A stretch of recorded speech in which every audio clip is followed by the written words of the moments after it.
Всем привет, дорогие друзья! Сегодня готовлю нежное, воздушное и в то же время упругое суфле птичье молоко. Настоящий десерт детства. Мягкая структура, насыщенный сливочно-ванильный вкус и тонкая шоколадная глазурь делает этот десерт идеальным для праздничного стола. И самое главное, готовлю его на основе итальянской меренги, когда яичные белки завариваются горячим сахарным сиропом.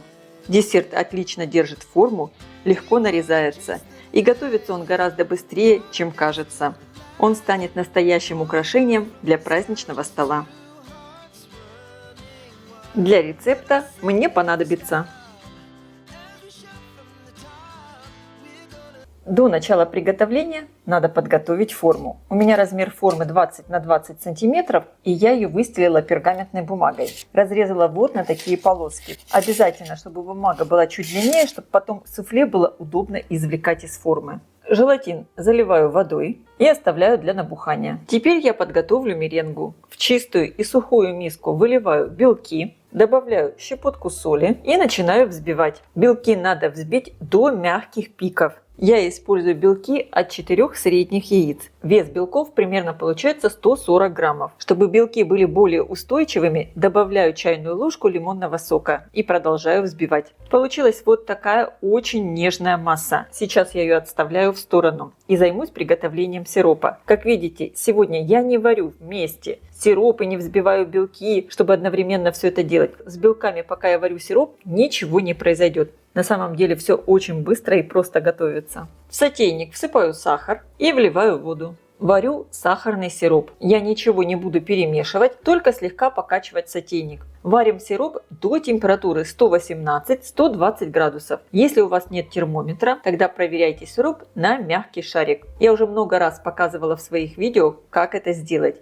Если вам это интересно, вы можете зайти, допустим, на рецепт белкового заварного крема. Я как раз там показываю это очень наглядно. Немного покачиваю сотейник, чтобы весь сахар расплавился. Сироп варится на самом деле очень быстро. Сироп уже почти готов. Он у меня уже достиг температуры 114-115 градусов. Я сейчас его вот так вот выливаю из ложки. Посмотрите, он уже начинает тянуться вот такой ниточкой. Еще немного и все готово. Температура сиропа у меня уже 117, ну и сейчас 118 градусов. Этого вполне достаточно. Сироп снимаю с плиты. Пока я варила сироп, с меренгой ничего не случилось. Сейчас я ее снова начинаю взбивать и тонкой струйкой вливаю горячий сироп. Самое главное, вливайте его не на венчики, чтобы сироп не разбрызгивался. Я сейчас добавила уже весь сироп, увеличиваю скорость миксера до высокой и взбиваю примерно 4-5 минут до плотной блестящей итальянской меренги. Она должна стать густой и еле теплой. Посмотрите, какая пышная воздушная масса получилась, и она очень плотная. Она вообще не спадает с венчиков. Фактически мы сейчас приготовили очень вкусный белковый заварной крем. Набухший желатин я прогрею в микроволновке до температуры примерно 60 градусов. Ни в коем случае его не кипятим. Тонкой струйкой вливаю распущенный желатин в белковую массу.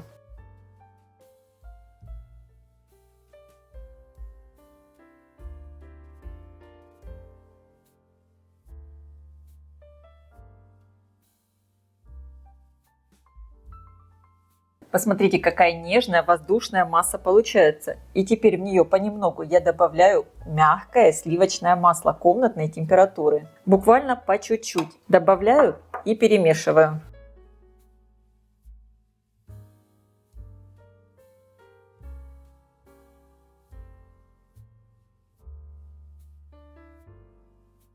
После добавления масла масса как будто стала чуть более жидкая. Так и должно быть. И также в мое суфле я добавлю еще 1 столовую ложку сгущенки. Тогда оно приобретет вот такой именно классический вкус птичьего молока.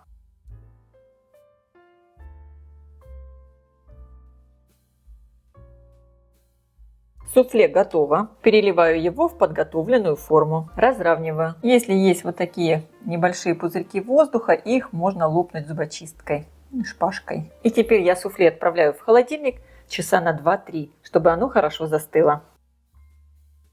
Для приготовления шоколадной глазури мне понадобится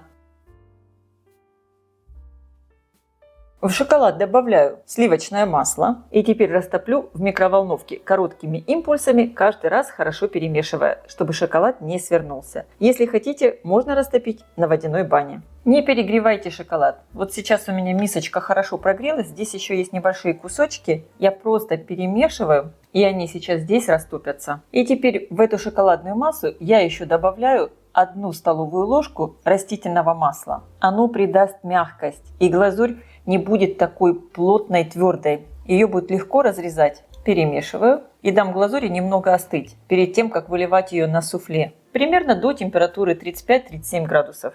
За пару часов в холодильнике суфле хорошо застыло.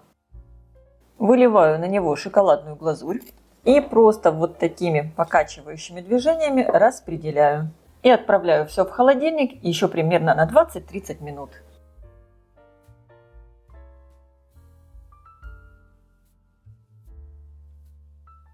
Суфле хорошо застыло в холодильнике, извлекаю его из формы. Это очень легко сделать. Аккуратно снимаю пергаментную бумагу. Перед тем, как разрезать суфле, дайте ему прогреться при комнатной температуре хотя бы 5 минут, чтобы глазурь не крошилась. Разрезаю суфле я горячим ножом, каждый раз протираю его салфеткой.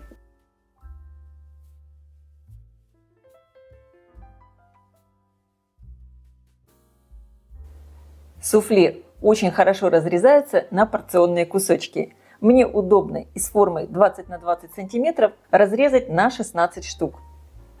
Десерт получился просто изумительный. На одном кусочке невозможно остановиться.